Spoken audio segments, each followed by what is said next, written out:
Gas সংকটে বন্ধ বেশ কিছু বিদ্যুৎ উৎপাদন কেন্দ্র, যান্ত্রিক ত্রুটিতে বন্ধ আরও কয়েকটি। সব মিলিয়ে কমেছে বিদ্যুৎ উৎপাদন, বেড়েছে লোডশেডিং, তাতে বিপর্যস্ত জনজীবন। এ বিষয়ে আরও খবর জানাতে জয়পুরহাট থেকে যুক্ত হচ্ছেন সহকর্মী আব্দুল্লাহ আল মামুন, আর জামালপুরের খবর জানাবেন সহকর্মী আলমগীর হোসেন। শুরুতে যাচ্ছি জামালপুরে।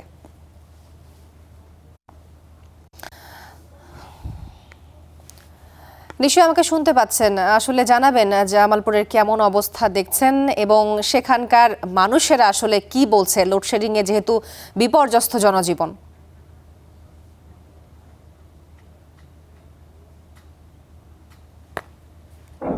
আমি যদি আপনাকে এক কথায় বলি তাহলে কিন্তু বলতে হবে জামালপুরের লোডশেডিং এর ফলে কিন্তু জনজীবন একদম বিপর্যস্ত হয়ে পড়েছে। পাশাপাশি আমি আপনাকে যদি জামালপুর শহরাঞ্চল এবং গ্রাম অঞ্চলে যদি একটু তুলনা করি তাহলে কিন্তু সেখানে কিছুটা একটু ব্যবধান রয়েছে। শহরাঞ্চলের তুলনায় যেসব গ্রাম অঞ্চল রয়েছে, নদী তীরবর্তী এলাকা রয়েছে, জামালপুর পল্লী বিদ্যুৎ সমিতির আওতায় যেসব গ্রাহকরা রয়েছেন তারা কিন্তু একেবারে বিপর্যস্ত হয়ে পড়েছে। সারাদিনে বলা চলে সেখানে 6 থেকে 8 ঘন্টার মতো কিন্তু বিদ্যুৎ তারা পাচ্ছে না।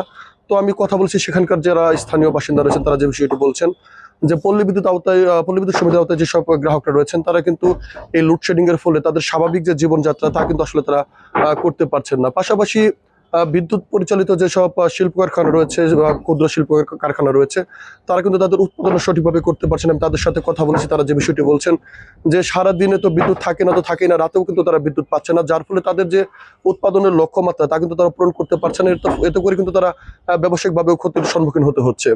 তো আমি কথা বলেছি যেসব পল্লী বিদ্যুৎ সমিতির আওতায় যেসব গ্রাহকরা রয়েছেন তারা যে বিষয়টি বলছেন যে এবার কিন্তু বিদ্যুৎ একেবারে থাকে না বললেই চলে। যে দেখা যাচ্ছে দিনে যদি 30 মিনিটের মধ্যে বিদ্যুৎ থাকলেও কিন্তু লোডশেডিং হচ্ছে 1 থেকে 1.5 ঘন্টা। এরকম লোডশেডিং কিন্তু তারা সারা দিন রাত মিলে 8 থেকে 10 বারের মুখোমুখি হচ্ছে। এর ফলে তাদের যেসব স্বাভাবিক জীবনযাত্রা, বিশেষ করে শিশু এবং বৃদ্ধরা কিন্তু ব্যাপক দুর্ভোগের মধ্যে পড়েছে এই লোডশেডিং এর ফলে। বিশেষ করে রাতের চিত্র আমি আপনাকে যদি রাতের বেলা কিন্তু আসলে বিদ্যুৎ থাকছেই না, যার ফলে মানুষের যে আসলে ঘুমেরও কিন্তু আসলে ব্যাঘাত ঘটছে। তো আমি কথা বলেছি জামালপুর পল্লী বিদ্যুৎ সমিতির যিনি জিএম রয়েছেন, তিনি যে বিষয়টি বলছেন যে আসলে এই সমস্যা কবে নাগাদ সমাধান হবে তা কিন্তু আসলে তারাও কিন্তু আসলে সঠিকভাবে বলতে পারছে না। জামালপুরে পল্লী বিদ্যুৎ সমিতির আওতায় কিন্তু বিদ্যুতের চাহিদা রয়েছে 160 থেকে 70 মেগাওয়াট, সেখানে কিন্তু তারা পাচ্ছে মাত্র 60 থেকে 70 মেগাওয়াট। এর ফলেই কিন্তু এই বিদ্যুতের বিপর্যয় নেমে এসেছে। পাশাপাশি আপনাকে আমি আরেকটু তথ্য দিয়ে রাখি যে জামালপুরের পল্লী বিদ্যুৎ সমিতির যেসব অফিসগুলো রয়েছে তারা কিন্তু ইতিমধ্যে জামালপুর পুলিশ সুপার পাশাপাশি জেলা প্রশাসনের কাছে তাদের নিরাপত্তা চেয়ে কিন্তু আবেদনও করেছে। তো এই ছিল জামালপুরের লোডশেডিং এর সবশেষ তথ্য। আচ্ছা, আলমগীর আপনাকে ধন্যবাদ। দর্শক, এই বিষয়ে আমরা আরো জানতে চাই, এই জন্য আমরা চলে যাচ্ছি জয়পুরহাটে। আমার আরেক সহকর্মী আছেন আব্দুল্লাহ আল মামুন। মামুন, আপনার কাছেও একই প্রশ্ন যে আসলে লোডশেডিং এর চিত্র কি, জনজীবনে এর প্রভাব কেমন দেখছেন? আপনাকে ধন্যবাদ। আমরা শুনছিলাম জামালপুরের কথা। আসলে জামালপুরের মতনই জয়পুরহাটেও একই ঘটনা, যে জয়পুরহাটে কিন্তু জনজীবনের চরম বিপর্যয় হয়ে পড়েছে লোডশেডিং এর ফলে। বলা চলে দিন রাত মিলে 7 থেকে 8 ঘন্টা বিদ্যুৎ থাকছে, আর বাকি সময়টা কিন্তু লোডশেডিং এ কেটে যাচ্ছে।